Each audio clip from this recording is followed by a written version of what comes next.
cosas bellísimas que tienen aquí en México. Bien, yo quiero un poquito hablar a los nuevos, las personas nuevas, los profesionales y los que no lo son. Los que no han ido, digamos, a la educación tradicional, no se preocupen.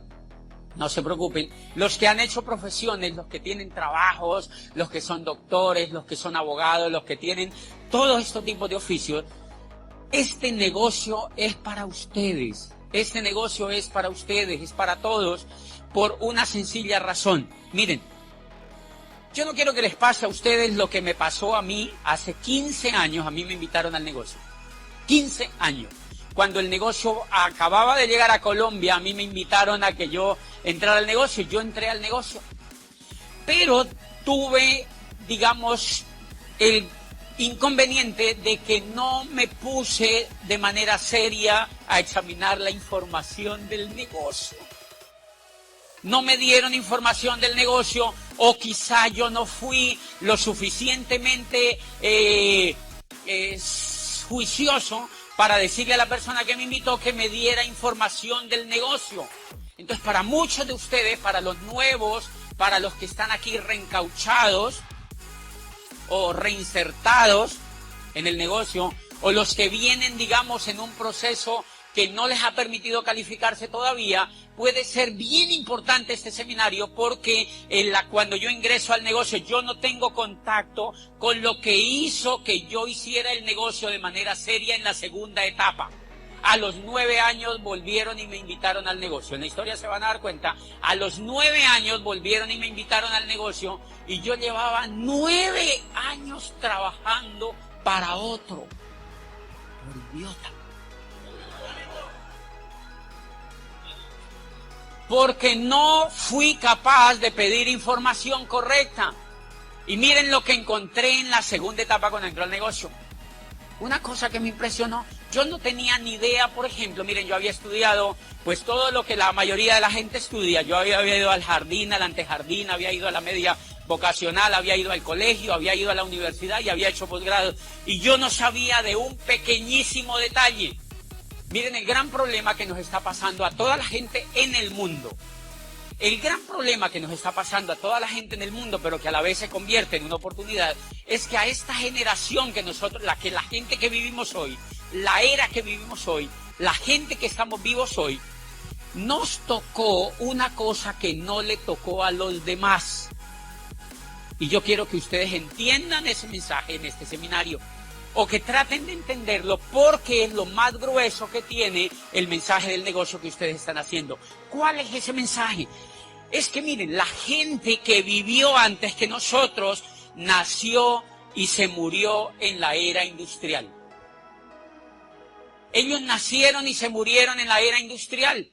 La era industrial duró menos de 300 años. O sea que la gente que nos precedió a nosotros vivieron y murieron en la era industrial y no se dieron cuenta de más.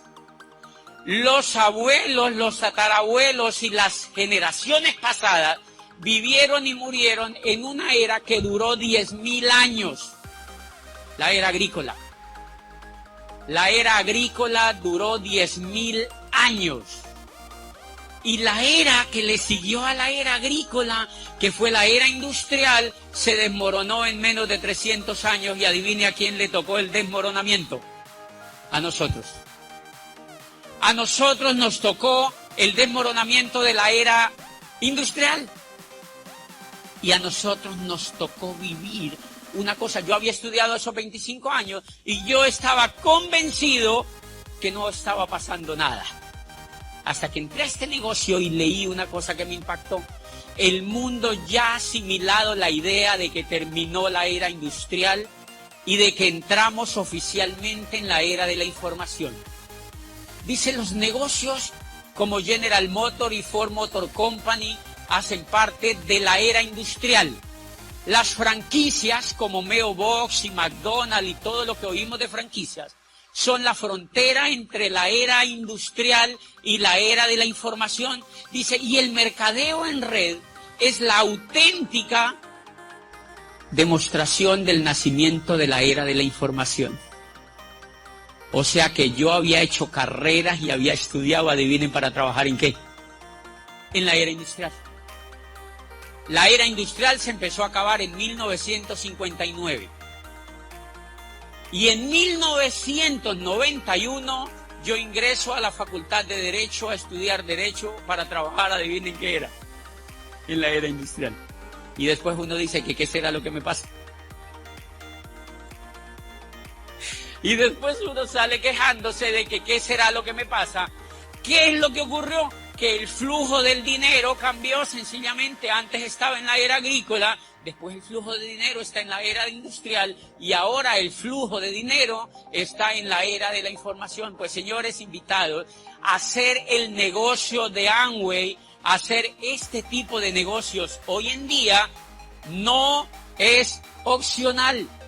Cuando yo empecé a leer esta información, yo lo que empecé a entender era que hacer este negocio no era opcional, sino que era una obligación. Porque si yo no hacía ese negocio, hacía parte de una era que ya se estaba desmoronando, hacía parte de una era que ya se estaba acabando. Señores, no hay necesidad de que usted lo haga si no lo quiere hacer. Lo único que yo le digo es que si uno no hace un negocio de estos hoy en día, le va a pasar lo que le pasó a la gente cuando acabó la era agrícola, cuando la era agrícola chocó con la era industrial. Mucha gente se quedó en la era agrícola y hay todavía gente que vive en la era agrícola. ¿Quién los va a regañar? Nadie, pero la pasan qué mal. Qué mal que la pasan. Porque se quedaron en la era agrícola. Y cuando yo digo era agrícola, no estoy hablando de la agricultura industrializada. Los que se adaptaron fueron aquellos que industrializaron la agricultura. Pero el pequeño campesino que se quedó en la tierra, se quedó con el esquema de la era agrícola.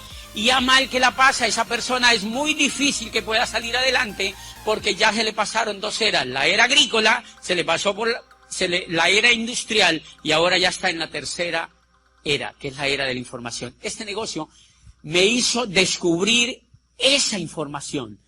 Estaba al portas de hacer un negocio que estaba en la era de la información y yo no sabía, claro, cómo iba yo a tener resultados financieros importantes, cómo iba yo a tener un desarrollo profesional importante. Y número dos, quiero que entiendan una cosa, que para que ustedes los nuevos y los no tan nuevos tomen decisiones de por qué correr el negocio, se tienen que hacer profesionales en el negocio. Se tienen que hacer profesionales en el negocio. Y quiero que descubran hoy una cosa importante, y es que el negocio de Amway, cuando usted le cuenta el negocio a una persona, la gente cree que nosotros le hablamos de un negocio de productos. ¿Se han dado cuenta? La mayoría de la gente cuando conoce el negocio de Amway cree que nosotros le estamos hablando de un negocio de productos. Y la gran mayoría de la gente reacciona de manera rápida diciendo que no les interesa, porque muchas veces nosotros comunicamos mal ese proyecto. Una de las cosas, y yo quiero compartirles hoy, una de las cosas que a mí me favoreció para levantar el negocio a nivel de diamante en una ciudad un poquitito más grande que Guaymas, tiene 280,000 habitantes, una ciudad donde nadie creía en esto, una ciudad que ya estaba completamente desgastada con el esquema del negocio, y yo lo pude levantar por una sola razón, porque me volví de alguna manera mejor comunicador que los que habían existido antes en el negocio. Cuando yo entendí que el negocio no era un negocio de productos, sino un negocio de información, allí cambió todo. Cuando yo entendí que el negocio era un negocio de información, entonces yo visitaba al doctor y yo no le hablaba de productos. ¿Adivine de qué le hablaba? De información. Ponía enfrente de él la información. Y adivine qué hace la información. Mueve los productos. Es raro, pero así ocurre. Yo empezaba a decirle a las personas de la información, por ejemplo, compartirles que estábamos haciendo un proyecto, una empresa de construcción de redes, y que esa empresa pertenecía a la era de la información. Y resulta que la mayoría de la gente no sabía, como yo antes, que habíamos cambiado de era. ¿Han visto la gente cómo se queja? ¿Han visto la cantidad de gente quejándose allá afuera de la economía? Quejándose allá afuera de la economía. Señores, ¿quiénes de los de aquí son economistas? Levanten la mano los economistas. Ok, levanten la mano. Déjenme allí levantada la mano los economistas. ¡Qué susto! Economistas, tengo que preguntar quiénes son economistas porque lo que les voy a contar tiene que ver con la economía. Una de las cosas, ¿cómo ustedes pueden entender esto? Abogado, rector de una universidad con posgrados, y yo no sabía el juego de la economía. La economía es un juego. ¿Sabían ustedes eso? La economía es un juego que lo que pasa es que la saben jugar unos pocos. La economía es un juego que lo saben jugar unos pocos y sencillamente los que no la aprenden a jugar se atienden a las consecuencias. Se atienden a las consecuencias. Les voy a contar un poquitito en qué consiste ese juego. Miren lo que pasa. La era industrial, el motor de la era industrial fue el capital, ¿recuerdan? El capital, por eso se llamó la era capitalista, porque quien mandaba en la era industrial, ¿quién era? El que tenía capital, era el que tenía capital. Y entonces mire lo que ocurrió. Claro, la gran guerra en la era industrial fue por el capital. Los únicos que podían ser ricos en la era industrial eran los que tenían capital para montar una industria. El resto tenía que dedicarse a trabajar. El resto tenía que dedicarse a trabajar. Entonces en la era industrial montaron pequeñas industrias y grandes industrias, pero en general negocios que fueran capaces de capturar dinero. Porque el papel, la ley de la era el capital. El que tuviera capital tenía poder. Y entonces hubo algunas personas que entendieron la forma de ganar capital y otras no lo entendieron ni nunca lo quisieron aprender. Dentro de esos, los economistas.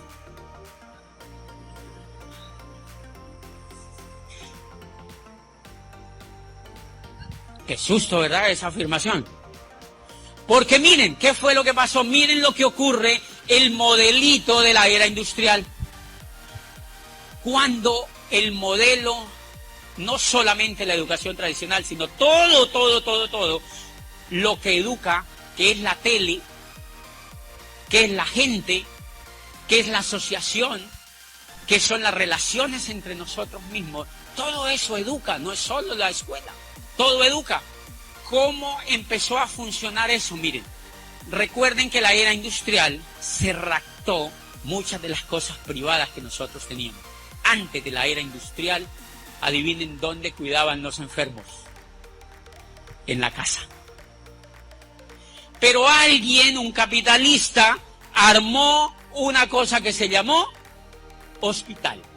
Y le dijeron a la señora, no cuides a tu papá, tú no puedes.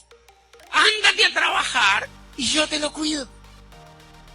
Aquí te lo mato. Nosotros te lo ayudamos a matar acá.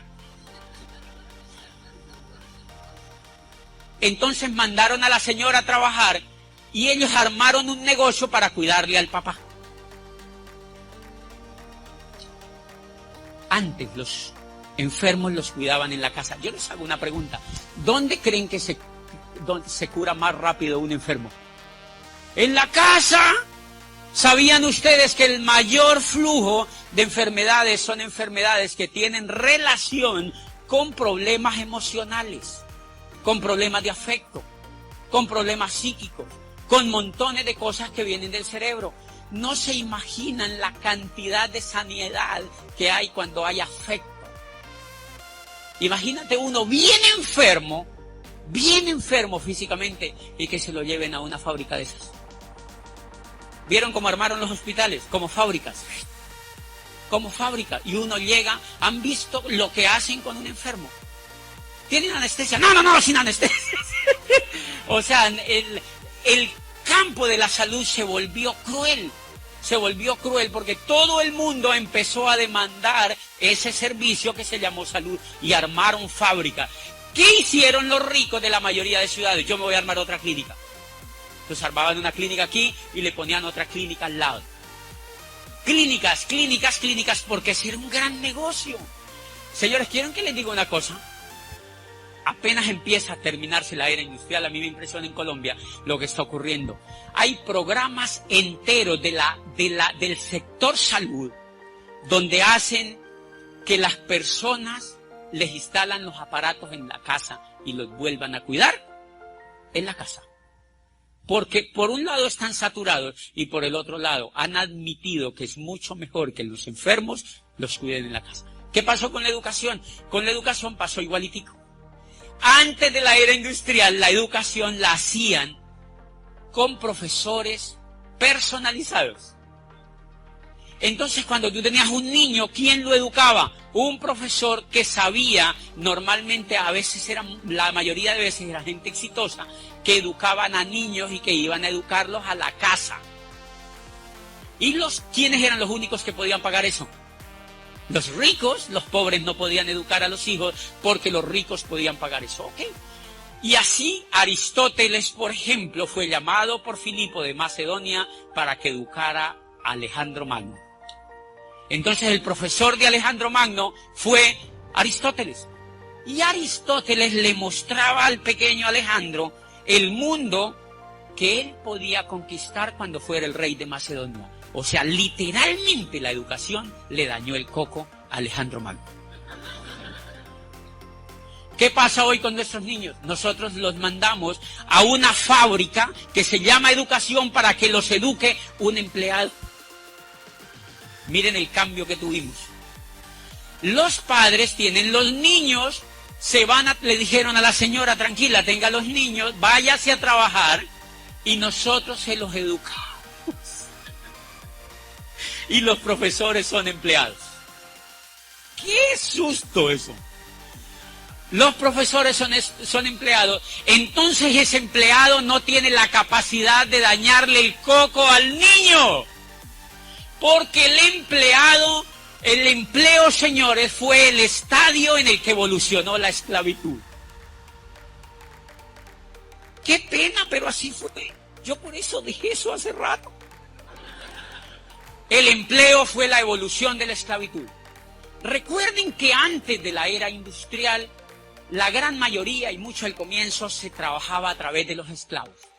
Ser esclavo en aquella época era genial. De verdad que era genial, porque al esclavo le daban el techo, le daban la comida y le daban el vestido. Sí, de vez en cuando le pegaban. Sí, le pegaban sus palmadas de vez en cuando. Pero en general el esclavo estaba protegido.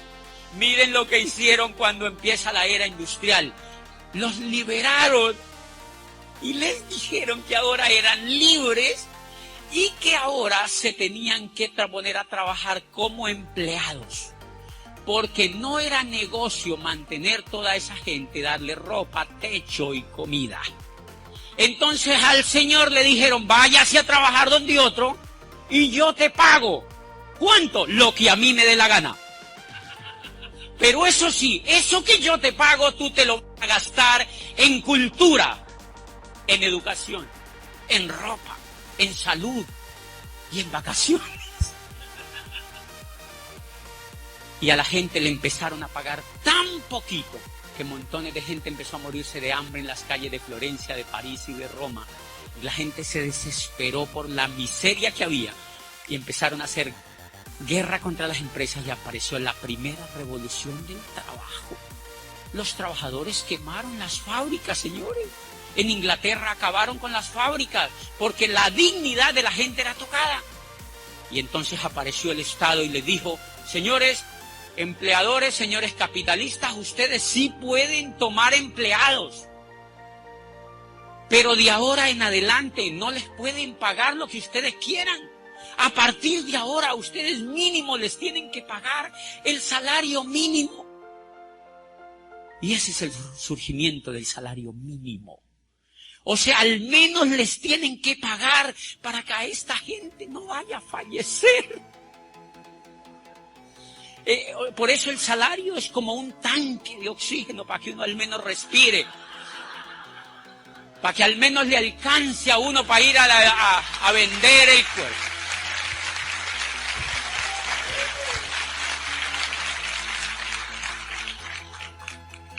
Por eso el salario mínimo fue tan bajo. Ay, les pusieron otra condición. Número 1, le van a pagar el salario mínimo. Número 2, no les pueden pegar. Por eso es que a uno como empleado no le pegan. Si les pegan, denuncien. Eso no se puede hacer. Por eso como empleado a uno no le pegan. ¿Cómo le empezaron a pegar? Emocionalmente, ya no le pegan físicamente. Les pegan emocionalmente, les dicen, señor José Bobadilla, si usted no rinde y no hace lo que yo le diga, hay 5,000 salchichas allá afuera esperando por su puesto. ¿Y uno qué hace? Sí, señor. Por una sencilla razón, porque a nosotros nos educaron para que siguiéramos siendo esclavos. El modelo educativo tradicional que armó la era industrial fue un modelo educativo armado para mantener a la gente en la esclavitud. Lo que pasa es que la gente no se dio cuenta. Ahora ya el esclavista no fue un señor, sino una cosa que se llamó dinero. El esclavista ya no fue un señor determinado, sino una cosa que se inventaron comenzando la era industrial, que nació en Florencia renacentista y que nació en la Italia del Renacimiento, y fue el poder del dinero y el poder de la deuda para humillar a la gente y para esclavizarla. Y entonces arrancó el juego. ¿Cómo arrancó el juego? El rico montó su salchichería para educar a los niños, así como el otro inventó la clínica para curarte el enfermo. Bien, y el niño entonces lo mandamos a ese sitio. ¿Quién nos lo educa? Un empleado. ¿Ese empleado es un soñador? No, que va, ese empleado le da el sueño. Uno va y ve a esos profesores. ¿A qué horas marcarán las 6 para salir corriendo de aquí? Señores, porque allí no hay soñadores. Si ustedes van a cualquier modelo educativo tradicional, ustedes allí no encuentran soñadores, porque son empleados. Los empleados están educados para no soñar. Los empleados están educados para no rebelarse. Los empleados fueron educados para no romper el molde. Entonces el papá manda a su niño a ese establecimiento y empieza a pagar. Normalmente el papá es empleado. Manda a su hijo a que se lo eduque, un empleado. Él trabaja para otro. El profesor también. ¡Qué cuadro más lindo! El papá trabaja para otro, el profesor también, y ahí hacen equipo. Y el papá manda a su hijo, lo mandan, despiertan estos niños a las 5 de la mañana, los mandan a estudiar. El niño no quiere ir porque el niño chiquito, adivinen qué quiere hacer. Dormir. Porque en la etapa de cuando uno está chiquito, lo que se le desarrolla es el cerebro. Y en cambio esta educación puso a los papás a que se madruguen, los bañen, les den unas palmadas en las nalgas y les digan, se va a estudiar. ¿Por qué, papi? No quiero ir. Porque yo quiero que seas como yo. No, no, no, no, no, no, no.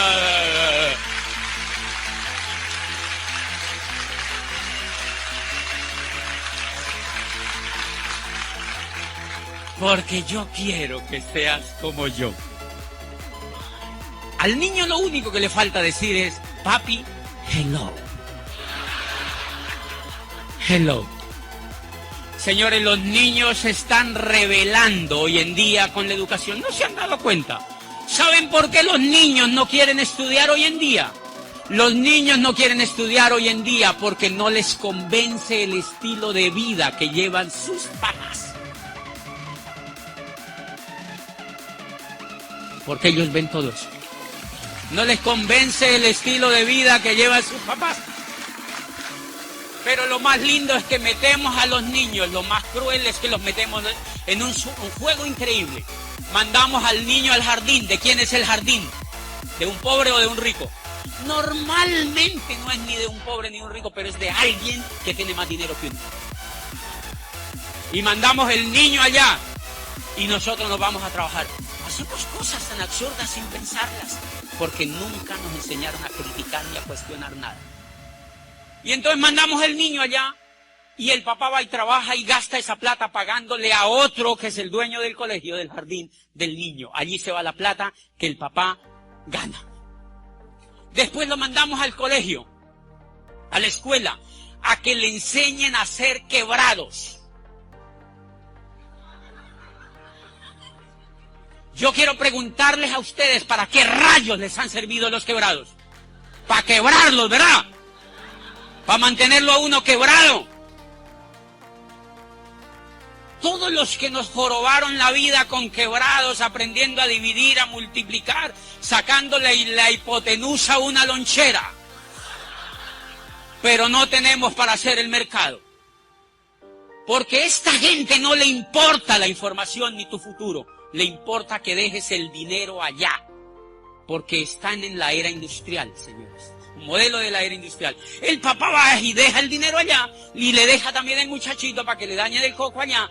Y entonces, cuando el niño va al colegio, el niño empieza en la escuela a aprender cosas que él no quiere. Pero le dicen, sígalas aprendiendo porque yo pago, le dice el papá. Un niño que deje de ir a la escuela es un niño que es un paria en la casa. ¿Quién va a querer un niño que no vaya a la escuela? ¿Los papás lo dejan de querer? El niño se siente presionado por la familia para ir a todo este tipo de cosas. Y el niño lo mandan a las 7 de la mañana y lo sacan a la 1. Lo levantan a las 7 y lo sacan a la 1. Adivinen que está formando una mentalidad perfecta de empleado. El niño tampoco se puede revelar a la profesora, porque si él se le revela a la profesora hace un informe y se lo manda al papá. Un esmeralda mío de Bogotá, que es espectacular, tiene un niño chiquito, lo mandó a unas cosas de estas. El profesor le manda un examen, el niño es súper inquieto, es súper brillante, como casi todos los niños. Y el niño se le enfrenta un poco a la profesora de manera respetuosa. Entonces la profesora manda una nota donde el papá y le dice que lo mande donde el psicopedagogo. Y el papá lo lleva donde el psicopedagogo y siguen el proceso y terminan formulándole una pastillita al niño. Y entonces yo le digo al papá, es para que se vuelva idiota como tú. Porque el niño quiere ser como Tomás Alva Edison. Por eso hay tan poca gente triunfadora, porque el niño ya lo están matando desde allí. Pero el tema viene a que el niño se mete en ese proceso y termina en la universidad. ¿Por qué termina en la universidad? Porque todo el mundo le ha dicho que tiene que hacer una carrera. Y el papá colgado no puede pagar la administración. Yo conozco médicos jodidos. No pueden pagar ni la... Hoy en día en Colombia a un médico le pagan 800, por ahí $500. ¡A un médico! Pero la gente le sigue apostando al mismo modelo. Y miren lo lindo, cuando el niño, supóngase que el niño paga él ya la universidad, porque hay niños como yo, que me fui de mi casa, yo también me fui a hacer la carrera, y entonces yo me la pagaba. Normalmente yo veía compañeros que el papá les pagaba la carrera, otros que no se las pagaba el papá. Y cuando esa carrera tú la pagas, o si no tienes plata y la pagas en una cosa privada, tú te endeudas. ¿Se ha dado cuenta? Te prestan el dinero, no importa. Me impresionó en Chile, yo voy mucho a Chile, y en Chile encontré en una universidad costosísima que los muchachos firman, los papás de los muchachos y ellos mismos, firman un documento pagaré por toda la carrera. Y si ellos no vuelven a ningún semestre, si se retiran, pagan toda la carrera. O sea, eso funciona en diferentes países de manera diferente, pero allí es así. Si tú te matriculas a un semestre, pagas todos los semestres y no vuelve. Problema tuyo. Te tienes que hacer salchicha. ¿Entiendes? Tienes que hacer el proceso y tienes que hacer el proceso. Pues bien, mire lo interesante, el juego consiste en que en el jardín el papá le paga, en la escuela el papá le paga, y en la universidad puede que el papá le paga o el niño paga, el muchacho paga. Cuando termina la universidad, el muchacho sale con una deuda. Sale entrenado ya. Sale con una deuda. La cruz a cuesta, pero profesional. Y uno sale con una deuda, ok. Lo mantienen dentro del sistema 20 años para darle una licencia para que se vaya a trabajar para otro. Y no nos damos cuenta de la crueldad del sistema. 20 años ahí adentro para darle una licencia para que se vaya a trabajar para otro.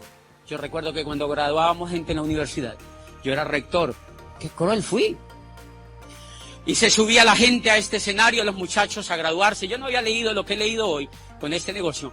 Y la gente, nosotros la graduábamos, le dábamos una palmada en la espalda y le decíamos, vayan a ver qué consiguen. Y uno se quedaba como haciendo así allá atrás. Porque normalmente estos muchachos vuelven donde el papá y le dicen, papá, no hay nada. Porque están entrenados para un modelo que ya no es competitivo. El muchacho entonces sale con una cruz a cuesta, con la primera deuda, y lo mandan a ver qué consigue. ¿Qué va a buscar el muchacho?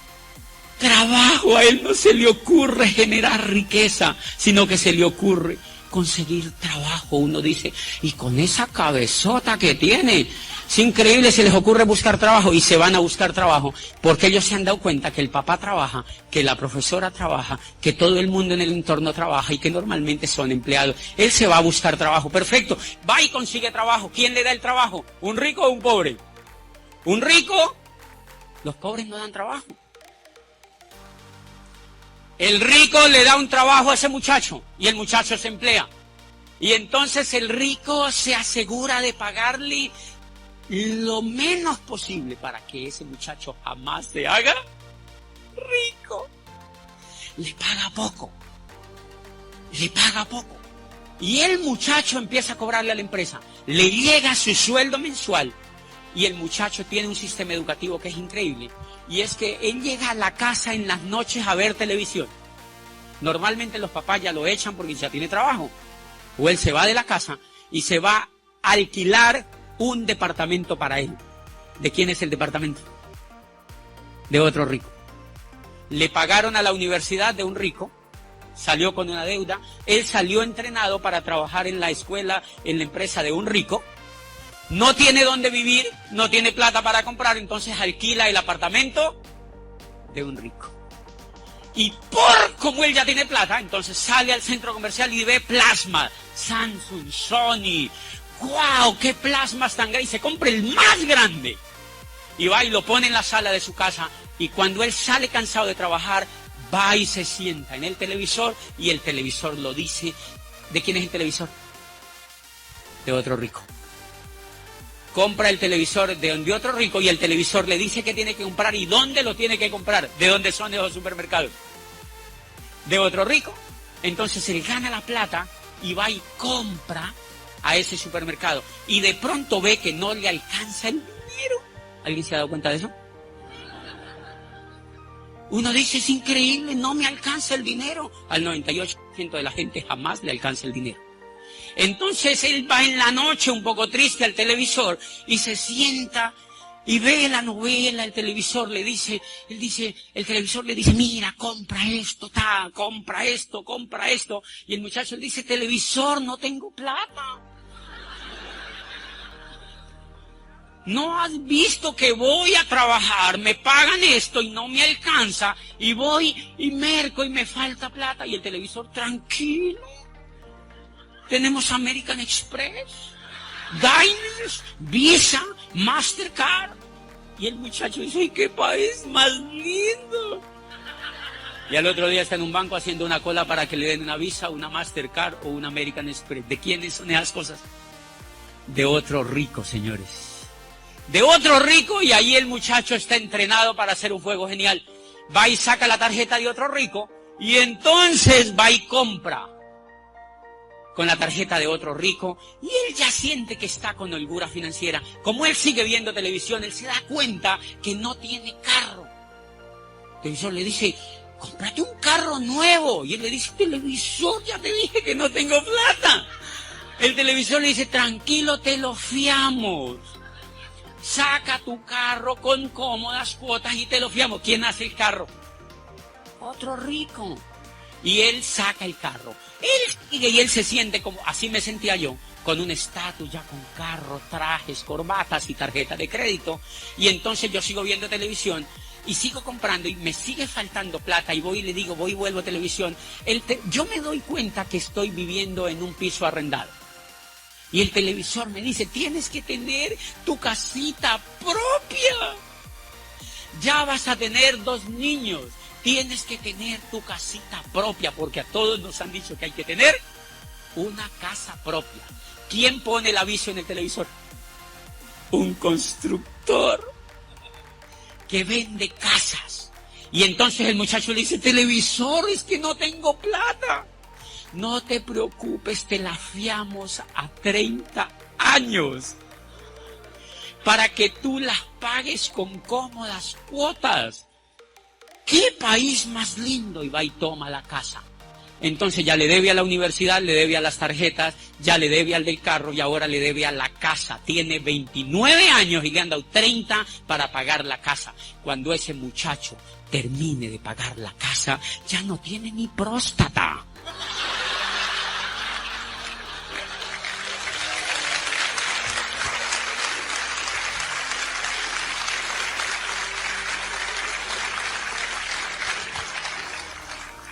¿Se dan cuenta cómo es el juego?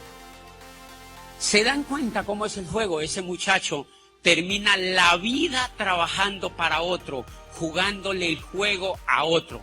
Lo más agresivo que yo vi es, ¿y entonces por qué la educación no nos enseña a jugar el juego? Si ese es el problema, señores, ¿por qué en ningún sitio de la educación le enseñan a tus hijos cómo funciona la economía? ¿Sabían que eso no lo saben ni siquiera los economistas? No lo saben porque los economistas hacen parte del mismo sistema. Ellos lo que saben es la inflación, la deflación, la recesión y la quebrazón. Esas son las teorías que les enseñan a los economistas.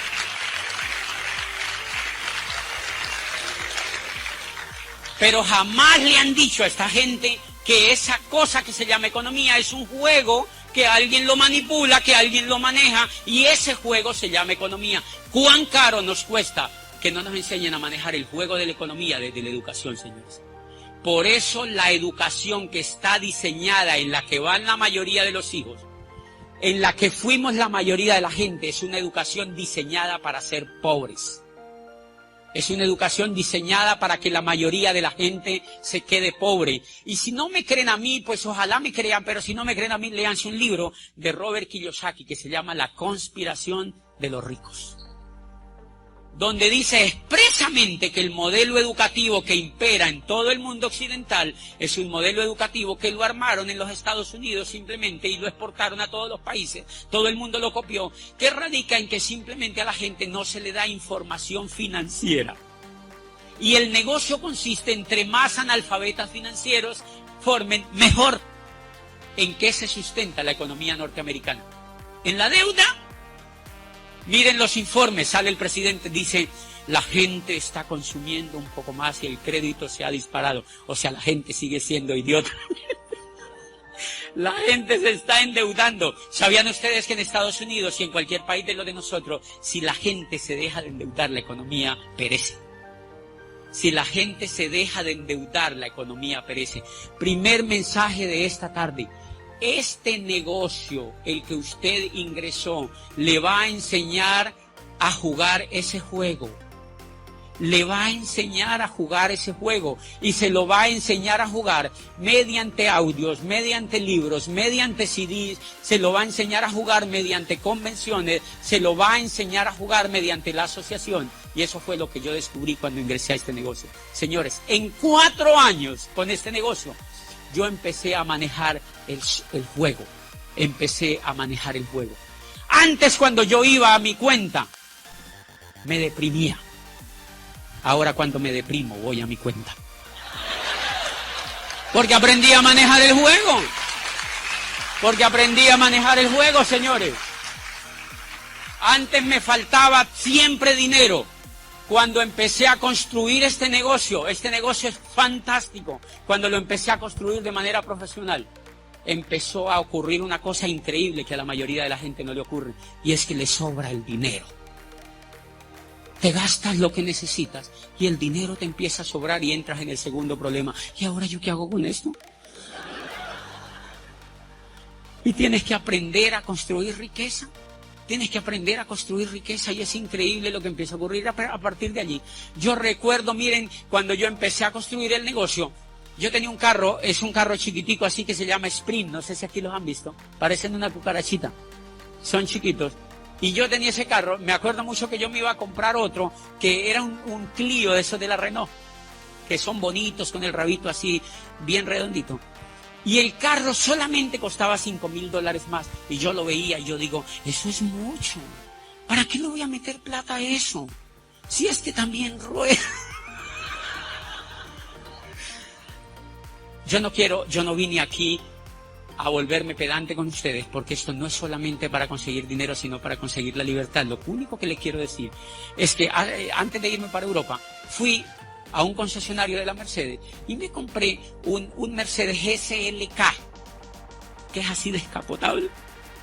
Tiene 2 plazas, cabe si no el ego y yo. Y entonces